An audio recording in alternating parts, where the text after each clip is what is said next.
another Comic Crusaders podcast. That's right, 2 in a row. I'm a busy man, but I love it. So long as I'm speaking to awesome, creative people. And today, of course, yet another awesome bunch of creators, all right?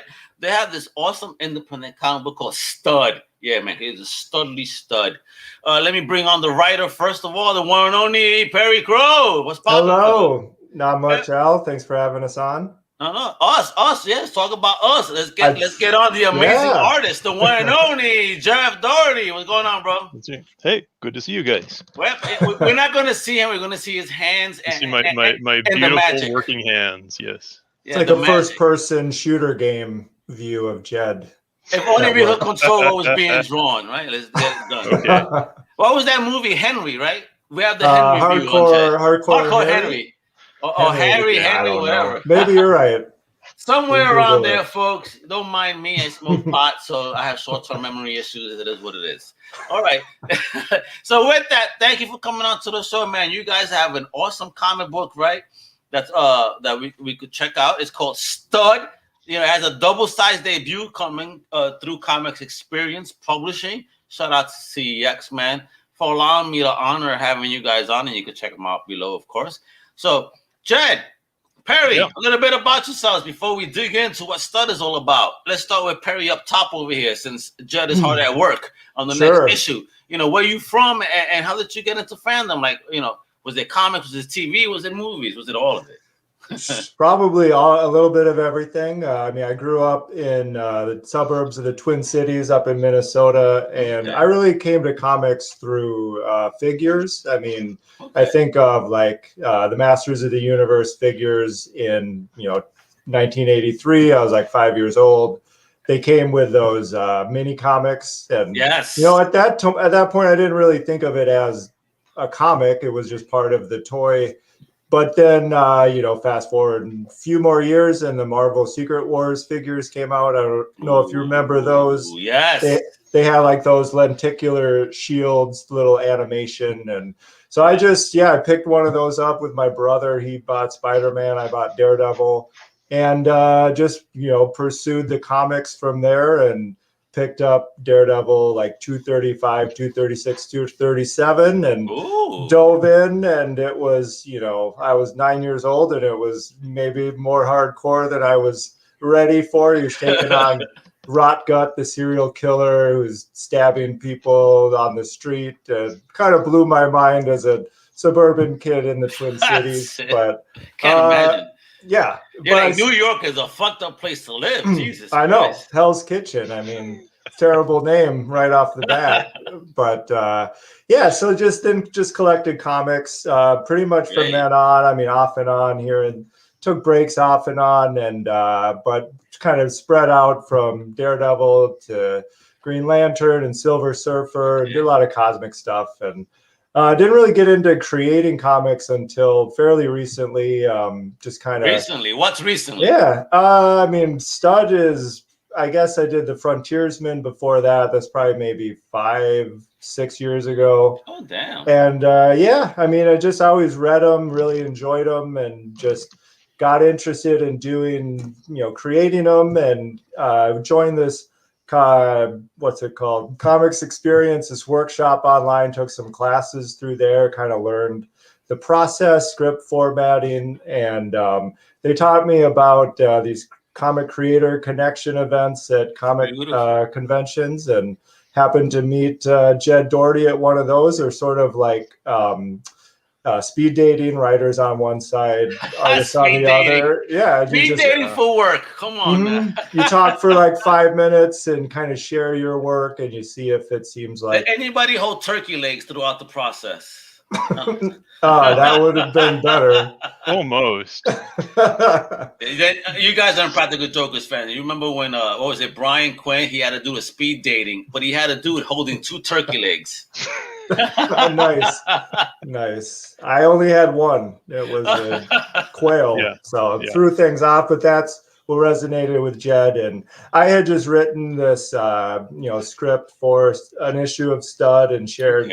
The overview and 1 page of the script with Jed just to give him a flavor for it. And he liked it well enough to jump on board. And, you know, he's an amazing artist. It really excels at muscles and violence, which Stud has in spades. Yes, so, it does. I love it. know? It's a throwback book to me because, again, like you're saying, you know, material that's not for kids. I grew up reading Savage Sword of Conan. My mom would buy me this, you know, and I was you know, I was younger, 7, 8 years old, you know.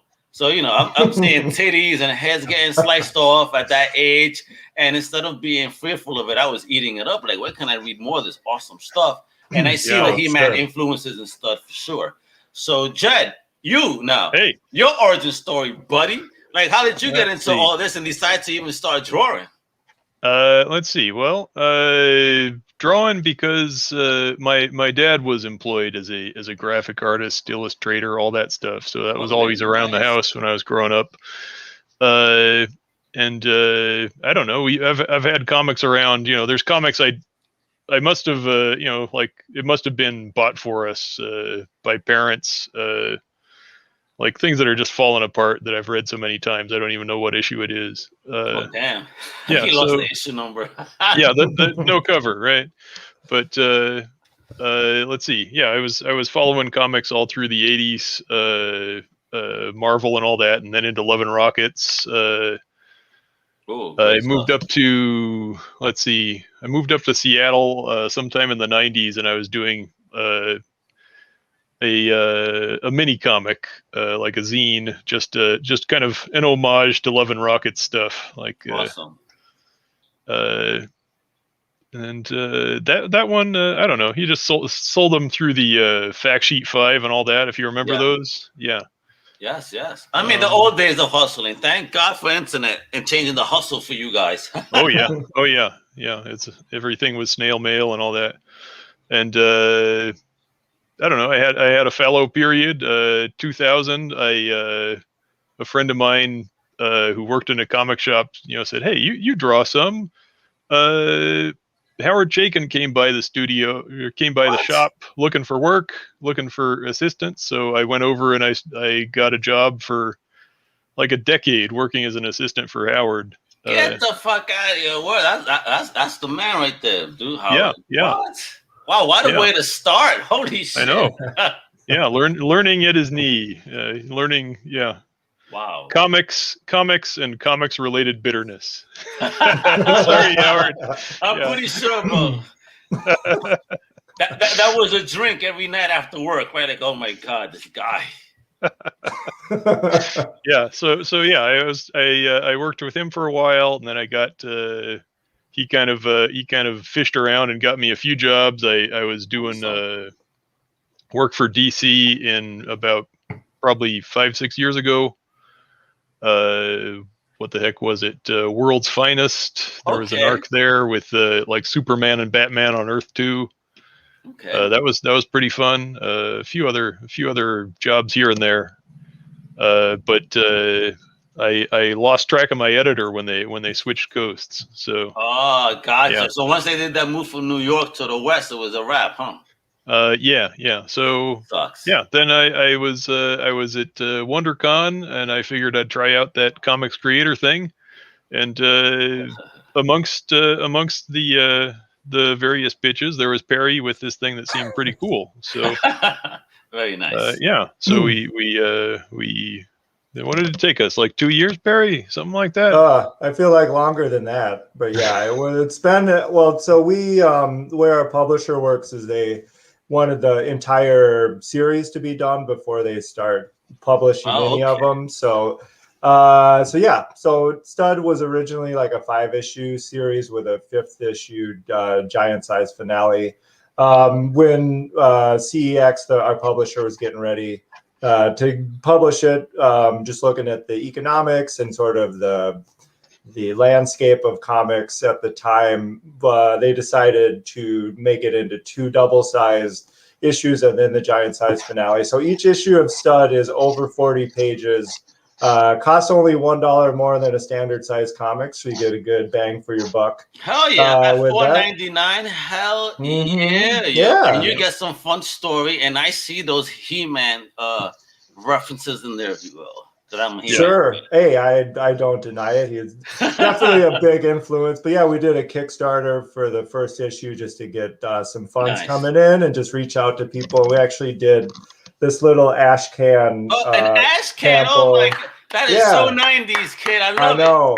And we did it like the size of the old He-Man mini comics. Beautiful. I miss those, bro. I mean, as a kid, I also grew up with those mini comics. And I remember in kindergarten, kind of my two earliest mini comics was the Origin of Batman and the Origin of Hawkman minis. Ooh, okay. I remember those vividly, and I would read those like it was the Bible, bro. Hawkman! You know? I feel like he's had like 7 origins. Oh, Mike, too many to name, yo. We're not gonna get a definitive, bro. You know, but if we're gonna talk about like an awesome character that has an awesome story and an awesome look, before we even dig any further, let's check out the trailer to start. Cool. Welcome to Ouroboros, an uncanny world perched at the bend in space-time, where the far future loops into the primordial past, where aliens and barbarians, Bigfoots and robots, monsters and puns do battle at the universe's end. Mightiest of all is Stud, he of immense strength, insatiable appetite, and non-existent impulse control. His epic weapon, the BloodBlade, carries a terrible curse. If Stud fails to keep it drenched in spilled blood, he will forfeit his heroic legacy and become a scared little weakling named Gary.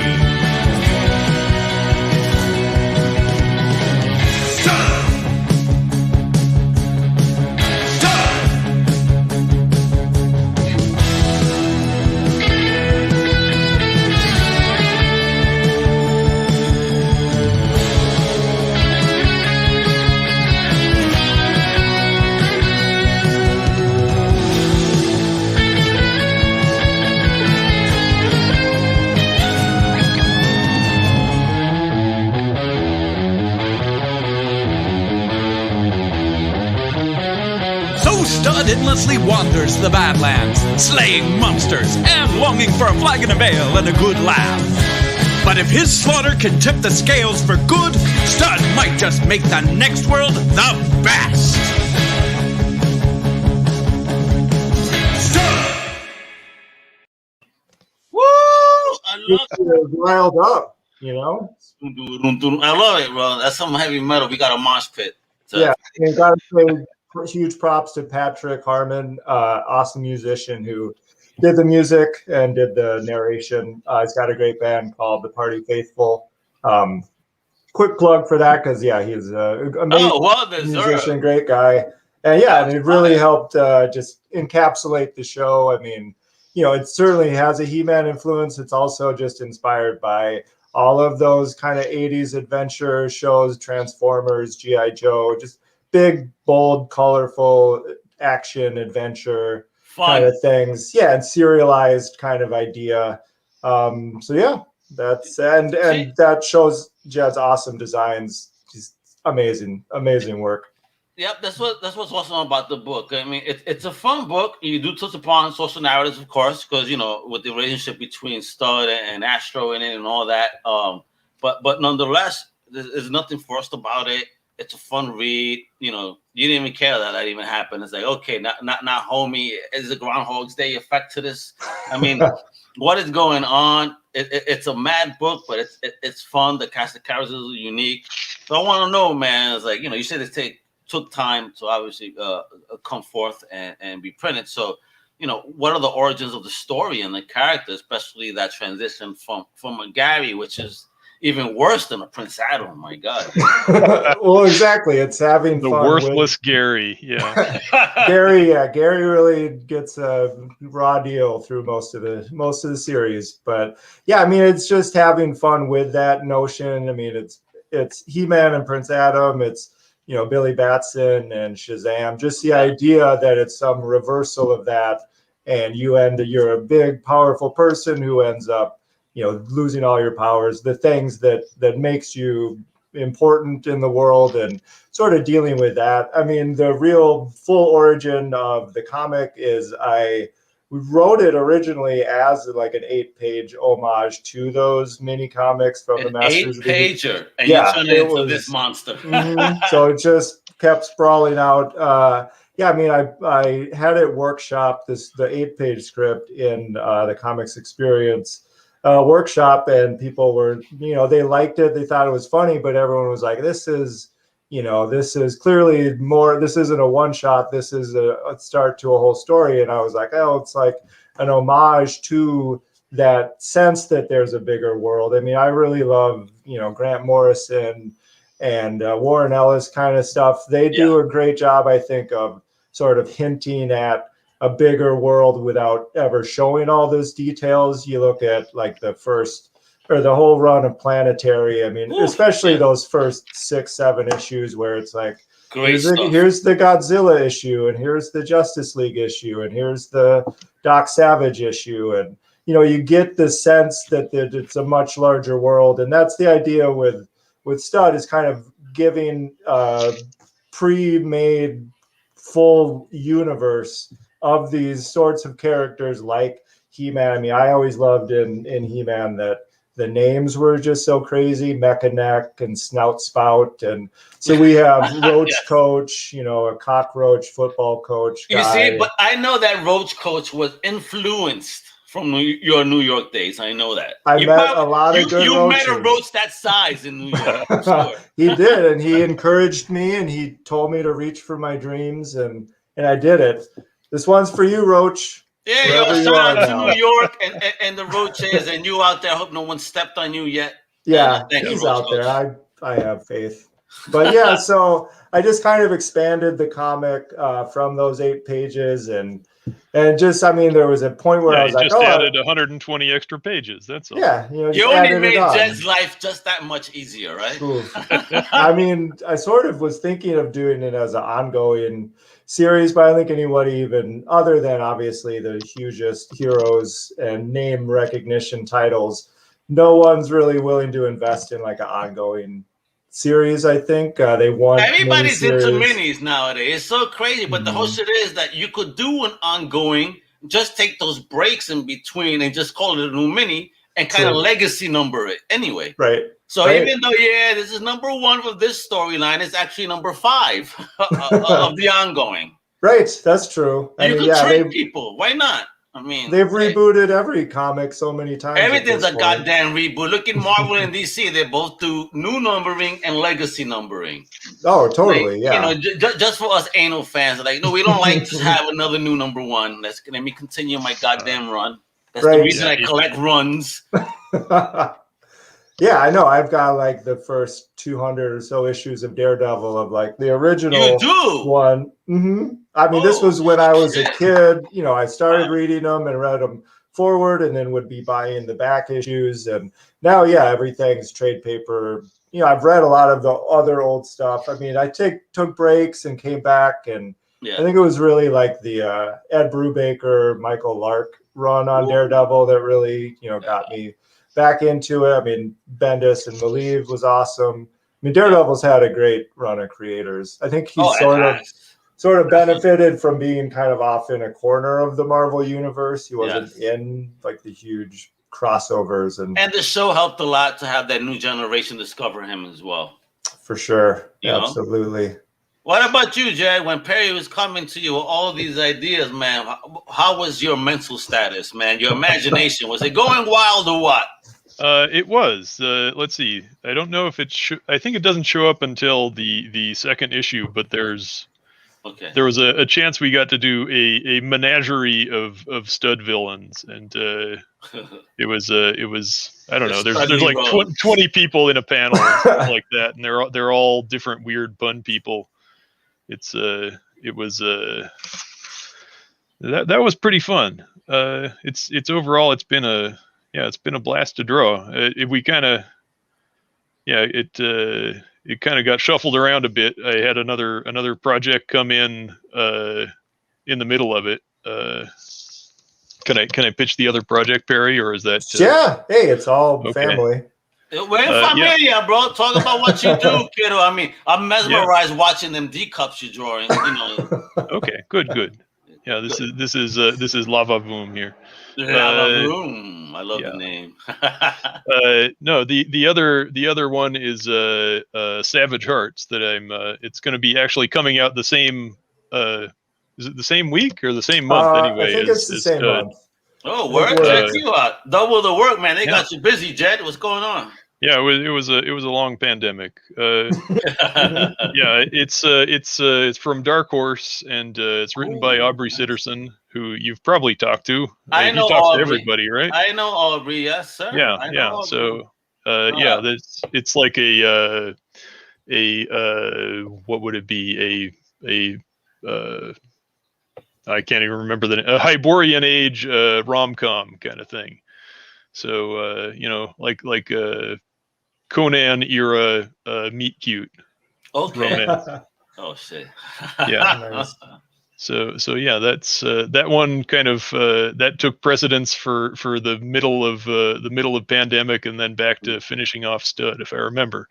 Excellent. It all blurs together, but it's nice. How did you both deal with the pandemic as creators, man? I mean, was it great to be able to have your own project where you could be paced, or unlike Jed, where he had another project during it and had to come out at a certain time? I mean, how did you guys navigate it? Was it easy? Was it tough?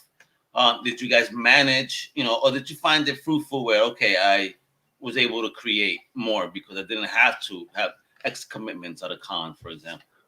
I'll go first on this. It actually did not impact hugely on my lifestyle, because I kind of, you go to the studio and you draw. So the studio is right here, so it. Long live the hermit lifestyle. Shit. Yeah, I mean, it's like socially, of course, it was awful, as we all know. But I was able to actually I feel like I was able to crank out more work during that period. How about you, Perry? Yeah, I mean, the scripts were kind of already written by the time the pandemic hit. That's the plight of the writer. You've got the story out, and you're like, come on, draw it already. Yeah, come on, Jed. Heady up and draw. Heady up and draw. But I mean, there's always a little more to do. One of the fun things, or what I thought was fun, like adjusting the script once Jed does the pages, and you kind of trim out some dialogue here, narration there, and tighten things up. And sometimes just rewrite stuff because it works better with the image as Jed illustrates it. And sometimes an idea, when you're writing it as just a script on the page, you sort of maybe over explain it, but then Jed's illustration explains the oversimplifies it. So and you're like, I don't even need that. Oversimplification comes over to a nice balance. Yeah, so it basically could be a wordless comic, and it would be the same. No, hopefully there's some necessary text in there somewhere, but there's vital exposition. Very, that's don't true. Play yourself short.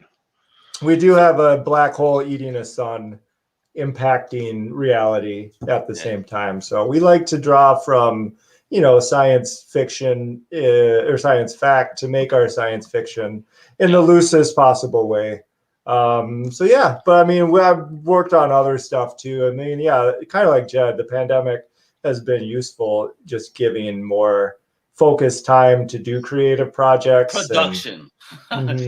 I mean, I think it was us, the content creators, that benefited the most, because this is how we live anyway. So it's like, hey, ain't nothing. We're going to navigate it better than those fish out of waters, if you will, that we're like, oh my God, what am I going to do with myself? I want to go meet people. I don't need that, Yeah. It's coming, folks. I got my second dose today. I didn't feel it. Yeah, man, I didn't feel anything. I still feel great. My wife got hit she said it feel like a truck hit her. Oof. She felt bad, my daughter, but hopefully my immunity is better than that, because as a comic book reader, we tend to imagine ourselves to be as immune as Wolverine. So you've been going to cons and building up a resistance. Oh my God! Listen, if you could do cons and any type of amusement park, and survive, you're fine. I mean, I got out of a great adventure many years ago in New Jersey. I think I thought I was going to die. I think that was COVID then, and it just came back now because shit, I thought I was going to literally die. But but every time I got sick after that, it was like nothing. Like it's nothing. What is this? Okay, I feel good. So hopefully now, maybe that made me into a mutant. Who knows? Government agencies will not go after me. If anything, I do live by Perry, so that'll give you any idea. It's the cockroach will save us. Yeah, man. Oh man, hell yeah, that bastard. I killed many of your brothers in New York. I'm sorry, brothers and sisters. I did not mean to.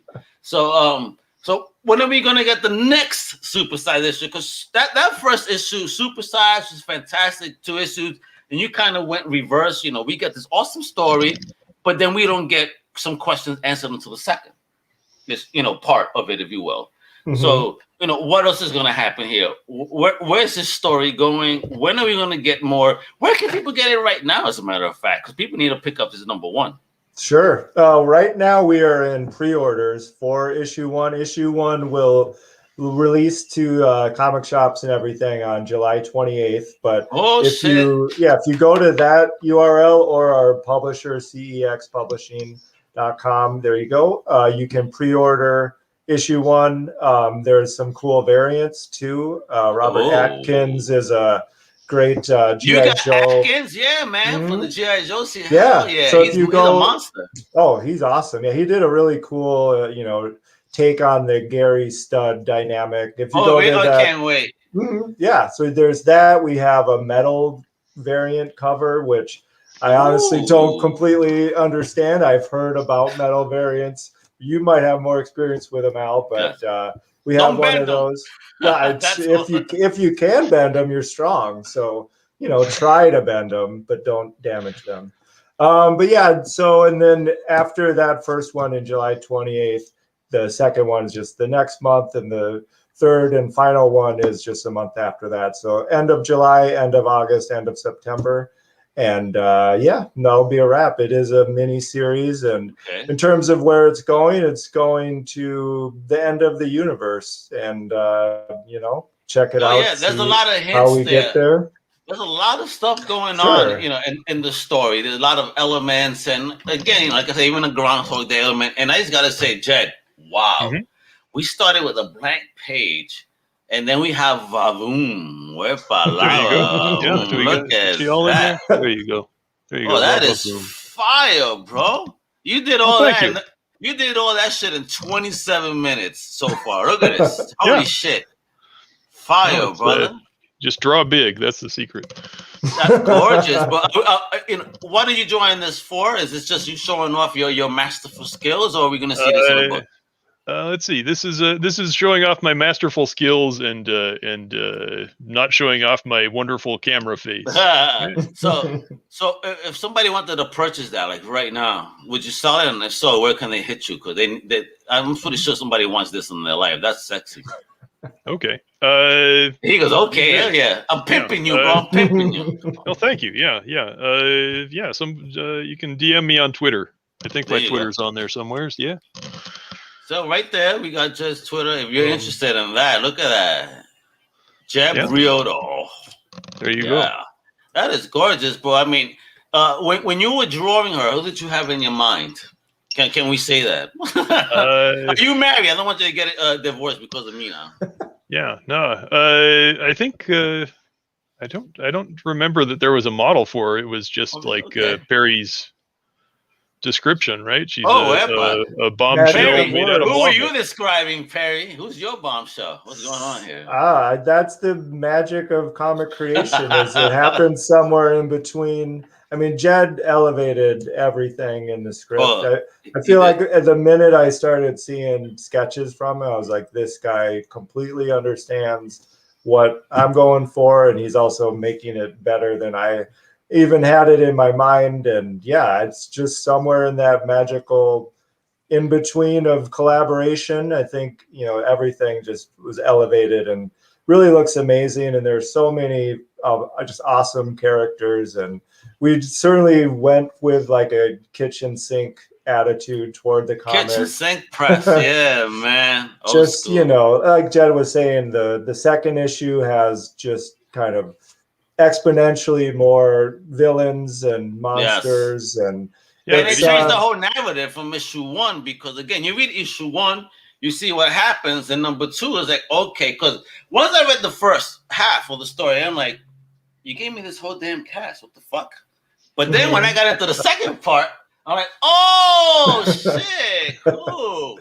I love comic books, man. For sure. You guys that really hooked me when I read that. Yeah, I read the script and I was like, this is right. That twist. Yeah, that's what makes it fun, folks. Pulls you forward.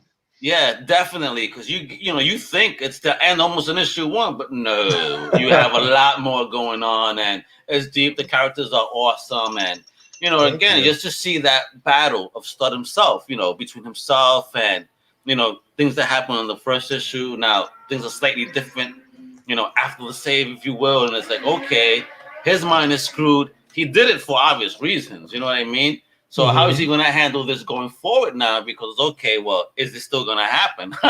Sure. So, again, folks, I'm teasing you bastards. You know why? Because you got to read this book. You guys got to pick it up. You guys got to pre-order it right now, right there at studandblade.com, or even through the publisher, CEX Publishing. I mean, CEX is awesome because you guys are not. Oh, look at that. Holy smokes. Look how sexy, kid. Oh, yep. Awesome. Yeah, it's the Kickstarter edition we did, exclusive. Yep, it's out in the wild somewhere. That's beautiful. Check that out, man. Love it. But yeah, I mean, we try to deal. There you go. Got all the backers. We try to deal with, sort of universal challenges. I think the idea of getting a chance to correct your mistakes, issues of identity and what is best in life. I know we all know what Conan thinks is best in life. Stud is maybe a little softer about things. He just wants to hang out and have fun. There's our boy. But it doesn't always work out that way. There it is. Just and I love that whole alien. Gary thing. I love that whole Gary thing, though, because it's like when you see what happens to him, you're like, what a douche. Really? That's how homie. What the hell? And then, you feel bad for Stud. It's not, not homie fault. Yeah. And then he gets trapped into a situation, So that Gary shit, when I saw that, first I saw the image without reading the story, I said, what the hell? And then when you read it, you're like, what a moron. What a moron. Oh, my God. What a way. I love it. Jed, show him the back of the Kickstarter. The back here? This is a really awesome. Amazing. Snap. Look That's at that. my best job at painting a He-Man style box art. Bro, great job, kiddo. And look at Armadillo go right there. I love that idea. He's got Roach Coach on the ropes here. Oh, as he should. He better stomp over that bastard. I can't stand roaches. You don't understand. It's New York, guys. New York is expensive, but guess what? Those roaches live with you, and they're not paying part of the rent. There's a lot of them. There's a whole. We should write a backstory for Roach Coach about his origins. Please. I'll bring it in New York, and then how he got transported and elevated there. Yes, almost getting stepped on in New York so many times. It's wild. It's wild. Sure. It's great. But you guys have been awesome. That's an awesome picture. Jed, Perry, you guys got an amazing project that is definitely a lot of fun. It's really independent, It's Comics Express. How is it to work with Comics Experience? Because again, I was saying before, I actually got to meet several creators that have gone through that program and they love them. So what's your experience like before we go with CEX? Sure. No, they're great. Yeah. I mean, I've been taking classes and in their workshop for, prior to Stud, and just the classes themselves are super useful. You talk to, great working creators like Paul Allard, Andy Schmidt, Mark Sumerak. And so let me get a broom. He's just dropping names over here. Let me get that broom. I know I'm leaving a mess. But yeah, and then they have a publishing deal with Source Point Press, and then Andy just has started to start CEX. I mean, we're actually the flagship title from CEX, so that's super exciting. Wow, a huge honor, and thank you to Andy and Paul and and Vaughn, all the folks. Yeah. Shout out to Bond because he connected us. I know, right? He couldn't be here today, but he connected. So thank you, Bond, for introducing me to these two amazing creators. Now, I always want to ask this question, and it's fun to have two of you so that we can have different perspectives. So, from a writer's perspective, Perry, what type of advice would you give to an upcoming writer, trying to get onto the scene? Sure. Well, I think if you're trying to get onto the scene, you just have to make your own comics and just get something done, have an example. You learn so much from actually doing something. I think and it's great to be in a workshop and actually get feedback from people who are strangers. They don't know you at all. And so you'll get really honest answers. I mean, of course, with any workshop, you learn to take what you can from the advice. You don't have to do everything someone tells you. Someone might have completely different mindset and just missed something you were trying to do. It doesn't mean that you did it wrong. But yeah, I mean, I would, like I said, just do a comic, you learn so much from doing it, and collaborating with an artist is huge. And you learn how to, shit. Yeah. Keep talking. I want that on my wall, Jed. Yeah, what are I you doing to me? can't keep talking now. I'm too distracted from this awesome. He did that on purpose. He said, "All right, Perry, shut up. Look, wrap it up. Right? Time to talk to the artists." But just write comics. That's the write big comics. lesson, There you go, from an amazing writer himself. Because I was thoroughly entertained, reading the book. Thank you for doing such a great job. Now, Jed, from an artist point of view. Again, and here you are showing. I want this on my wall. You're gonna make me spend. My wife is gonna cut my stuff off. That's what's gonna happen. You're gonna mail me this. You're gonna get a package back, and it's gonna have my stuff in it. Okay. That's what it costs now. But anyway, that's what they call a disincentive there. So, Jed, man, what type of advice can you give to an up-and-coming artist trying to break onto the scene? Oh, geez. I'm thinking about it, and it's a long grind, man. Because I'm an old dude. I'm 51 now. You're young, bro. That's 15 and reverse. That means each leg is 15. You're actually 30. There you go. Yeah. But it's like Perry's saying, just doing it is the first step. Like figuring out if you can draw 20 pages of a book. If you can draw them fast, then I think fast? You got work, man. Okay, so let's talk about that then. You're talking about the speed of drawing, and obviously drawing well. What's a good rate for someone to be noticed? Like X pages in how many weeks or days? Let's see. What's a good rate? It used to be being able to turn around, a 22-page book in a month. So whatever that works out to, a page every workday. Yeah. I tried doing that for a while, and that I work slower than that. I do maybe a day and a half per page, something like that. Okay. But since we're talking about it, most books that come out these days are minis, so you have the chance to sort of bank a bunch of pages, right? You're not worrying about hitting a monthly, doing quota, a monthly if you book. will. Yeah, that's part of why on any monthly books you're going to see fill-in artists or rotating art teams or something, because there's very few people who can every month turn out 20 pages. It's just life gets in the way. Of course, production, all that. I can't imagine, but damn, that piece is awesome, bro. Yeah, Jed, give us a good flyover of that. What's this? Man, please. Here, this is it's late for Mother's Day. This is Stud and his mom Flora Borealis here. Oh, nice. This big flower lady in the background. And try to get a good You're good out picture there of just Stud out looking there, tough. bro. Yeah, and Stud is definitely from the 70s, man. He got that chest hair going. I mean, and there you go. Hey, look at that, Mr. Perry. They're saying good show, brothers. That's the both of you right there. Thank you. Thanks, Cooks. Cooks also hosts his own comic book shows, as well as the System on the Hip Hop that are watching. They're big fans of everything comic books as well. So other avenues for you to be able to preach, about the Stud verse, if you will. Sure. Yes. Gospel of Stud. The gospel of stud. And you know what you mean, folks. You dirty-minded bastards. Not we mean. We're talking about this awesome character, all right, named Stud. All right. So with that, folks, of course, go to studandblade.com, right there. You can go to their publisher, CEX Publishing, on their website, on Twitter, Facebook, and the Instagrams out there.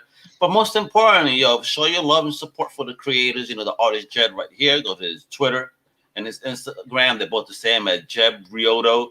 And of course, you could check out Perry, all right, on Twitter at Pat Crowe right there. That's all he does is Twitter. Doesn't care about anything else. Yes, I'm focusing the efforts there. My middle name is Alan, so that's why it's P.A. Crowe.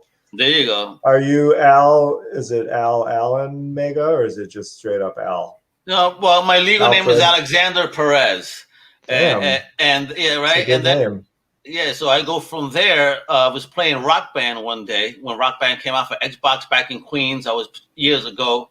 And I didn't want to use my real name, and I was rocking out on the song. Somebody said, "What's your name?" And since I love Megatron from the Transformers, I said, "I'm Al Mega." It was a rap from them. It was a rap from them. They loved it. Oh shit, Al Mega, and then it just stuck. So that was like 2000. Wow, whenever the game came out, that's when it was. Al Mega, the persona was born. Well, there's a comic book waiting there, the Al Mega story. The Al Mega story. One day he is rocking out. Electricity hits and transforms into transform into a guitar. I think it could work. Could you imagine a drinking guitar? I have beers and blunts all the time. I'm like the guitar version of Towley. Perfect. You like comic books? All right. So with that, for real, thank you so much, guys. Cooks, Sex Element, people watching, but most importantly, you, Perry, you, Jed, to our homie that put this together, to Comics Experience. Thank you again for allowing me to speak to you creators here and share in the greatness of the comic book. And just once again, before I go, folks, I want to ingrain this in your minds. Please visit studioandblade.com. All right? Pre-order, CEXpublishing.com. And follow the creators, Perry and Jed. Show the love, tell them you saw my hair, Comic Crusaders, all right? And of course, tonight, I want you to tune in to my homie, guys. I don't know if you guys are fans of Jimmy Palmiotti, but he's going to be at 6:30 p.m. tonight. He's going to be showing up on my friend's show, Sixth Element of Hip Hop, and, talking all things comic books and hip hop. So I can't wait to see Jimmy, because he's an old school rocked out dude, and he's going to be talking about hip hop and comics. I can't wait to tune in on this one. Nice. I drew some Harley Quinn for that guy. Oh, word? Oh, man. Yeah. Awesome, man. I call Jimmy and Amanda the royalty of comic books. I say that they are the equivalent of Jay-Z and Beyonce of comics. That works. Yeah, man, there you go. But with that, again, Perry, Jed, thank you. Everybody that tuned in, thank you. You know what to do. Check us out at ComicCrusaders.com. Check out my podcast family at UndercoverCapes.com. And with that, Al Mega, para que tú sepas. Hasta la próxima. Thanks, Al. Thank you very much, Al. Later, thank guys. you, everybody, for watching. Bye. Thanks, everybody. Thank you. We hope you've enjoyed this Comic Crusaders production. For real-time news on all things pop culture, please feel free to follow us on social media. For articles, original content, merchandise, and more, please go to www.comiccrusaders.com. Also follow along with all of the websites in the Comic Crusaders family.